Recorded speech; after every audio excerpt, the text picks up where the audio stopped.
So hello students, ये जो question आपके सामने जो दिख रहा है ये सीईटी में पूछे गए वाला क्वेश्चन है, 2024 में आया है. अरे बेटा 2024 मध्ये आलेला क्वेश्चन आहे आणि बघ जर तुझे कन्सेप्ट जर बिल्डअप झालेले नसतील तर कसा सॉल्व्ह करशील बेटा तू. जा खड्ड्यात मग. तर मला सांग या केसमध्ये a thin circular disc of mass capital M and radius capital R is rotating in the horizontal plane about an axis passing through its centre and perpendicular to its plane with the angular velocity omega if the another disc of having the same dimension but the mass is half. यानी पहले m था अब उसका आधा हो गया है, m/2 हो गया है. Is placed gently on the first disc coaxially and then the new angular velocity of the system is.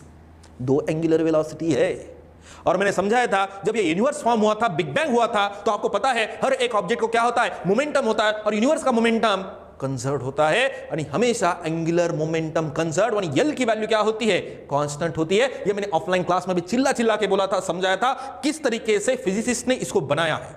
Right, चलो जाने दो, कितना भी ज्ञान झाड़ूंगा तो आपके लिए वो एज अ वेस्ट है. बाद में बोलोगे राहुल सर तो बहुत बोर करता है. चलो फोकस करेंगे सीईटी 2024 का इस टाइप का क्वेश्चन और मैं गारंटी देता हूं मोस्ट ऑफ द स्टूडेंट यहां पे क्या हो गए होंगे, मिस्टेक कर दिए होंगे. तो मैं आपको समझाता हूं किस तरीके से सॉल्व करना है. अब यहां पे जो पहली डिस्क हमारे पास है उसका मैं यहां पे ओके बना देता हूं, 3 डायमेंशन में बना देंगे, ठीक है जान दो.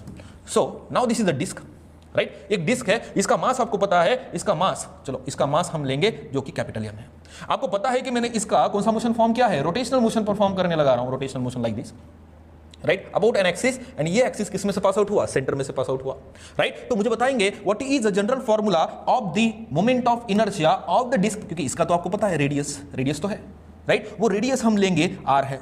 कितना है, आर है. चलो यहां पे मैं आपको समझा देता हूं, ठीक है. इस मोमेंट ऑफ इनर्शिया कितना होगा, that is I is equal to M R square by what, 2 होगा. राइट, ये डिस्क का इसका रोटेशनल मोशन चल रहा है लाइक दिस.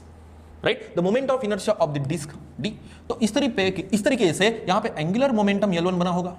राइट, और आपको पता है angular momentum in the first condition जो कि क्या कंसीडर करेंगे, दैट इज I1 ओमेगा 1. यानी इस तरीके से इसका एंगुलर स्पीड से डिस्क घूम रही होगी. राइट, अब उन्होंने क्या बोला कि इसके ऊपर आप क्या करो और एक डिस्क प्लेस करो जिसका मास बिल्कुल आधा है. इसका कलर चेंज कर देंगे, आपको पूरा समझ में आएगा. ठीक है, यहां पे मैं कर देता हूं डिलीट और मैं आपको समझा देता हूं कि इस तरीके से किस तरीके से इसको सॉल्व करते हैं. राइट, कौन सा कलर लें, कौन सा कलर लें, ठीक है, डार्क वाला लूँ, कौन सा लूँ, ठीक है, आपको समझ में आना चाहिए ना. राइट, तो इसके ऊपर हमने क्या किया और एक डिस्क प्लेस कर दिया. राइट, अब दोनों का भी जो एक्सिस है वो क्या है, सेम है, बट एंगुलर मोमेंटम कंजर्व होना चाहिए. यानी एंगुलर स्पीड डिक्रीज होनी चाहिए. क्या होनी चाहिए, डिक्रीज होनी चाहिए. क्यों, मास इंक्रीज, टोटल मास सिस्टिंग बन गया ना, यहाँ पे सिस्टिंग हो गई यहाँ पे. डन. चलो ये तो हो गया कंसेप्ट को बिल्डअप करना इन माय माइंड. अब इसको सॉल्व कैसे करेंगे, तो फर्स्ट केस में जो हमने सॉल्व किया है वो क्या सॉल्व किया है, हमने ये सॉल्व किया है कि स्टार्टिंग में जो डिस्क घूम रही थी इसका मोमेंट ऑफ इनर्शिया तो इतना था, यानी I1 की वैल्यू कितना है, इतना है. राइट, ओमेगा स्पीड कितना है, ओमेगा 1 है, उस टाइम पे घूम रही थी डिस्क. अब जैसे ही दूसरी डिस्क हम प्लेस कर देते हैं उस पहले डिस्क के ऊपर, तो अब मुझे बताएंगे क्या होगा. So what is the law of conservation of the angular momentum, law of conservation क्या है, L1 must be equal to L2, यानी I1 omega 1 is equal to I2 omega 2. तो हमें क्या डिटरमाइन करना है, ये निकालना है, ओमेगा 2 को निकालना है, बट I2 की वैल्यू निकालना पड़ेगा ना. राइट, क्योंकि विथ रिस्पेक्ट टू ओमेगा 1 यानी अपने लिए क्या है, ओमेगा इतना है, बट यहाँ पे 2 कंडीशन में समझा रहा हूं बिकॉज यहाँ पे law of conservation of momentum को सीखना जरूरी है. राइट, चलो ये तो हो गया पूरा बेसमेंट बिल्डअप करना. अब यहाँ पे I2 हम निकालेंगे, I2 की वैल्यू निकालेंगे.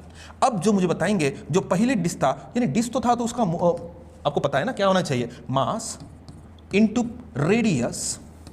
ठीक है, रेडियस तो उसका क्या होना चाहिए, square, whole term divide by कितना है, 2 है. राइट, तो मुझे बताएंगे मास कितना है, यहाँ पे हाफ है. राइट, मास कितना है, हाफ. अंडरस्टैंडिंग, रेडियस तो उतना ही है सेकंड टर्म में जो कि कितना है, r है, बट ये डिस्क है. राइट, अब ये सिस्टम बन गया दोनों का मोमेंटम, मोमेंटम इनर्शिया लाइक. तो मुझे बताएंगे इसमें क्या ऐड करना पड़ेगा, अपना डिस्क के साथ ही तो ऐड करना पड़ेगा. राइट, ये अपना, अरे बाबा पहला डिस्क घूम रहा था ना, ये तो एज अ सिस्टम बन गया टोटल. अब ये भी आपको समझ में नहीं आ रहा है तो बहुत आप फिर पीछे हो बेटा, आपको तो स्टडी करना पड़ेगा.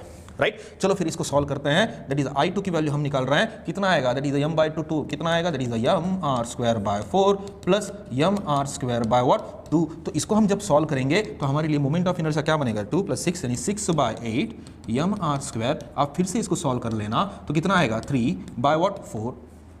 अंडरस्टैंडिंग, यस सर नो, बहुत सिंपल है. That is 3/4 mr square. ये अपने लिए किसकी वैल्यू मिली, I2 की वैल्यू मिली. और अंडरस्टैंडिंग, ये मिल गया हमें I2. अब यही वैल्यू हम यहाँ पे पुटअप कर सकते हैं. लाइक चलो फिर इसको सॉल्व करते हैं। अब मैं यहाँ पे थोड़ा सा यहाँ पे चेंज करता हूँ, ठीक है, नहीं तो आपको समझ में नहीं आएगा। चलो I1 की वैल्यू जो हमारे पास था ना पहले, इट इज mr²/2, खाली एक ही डिस्क थी बड़े वाली, बड़ा मास वाली, राइट।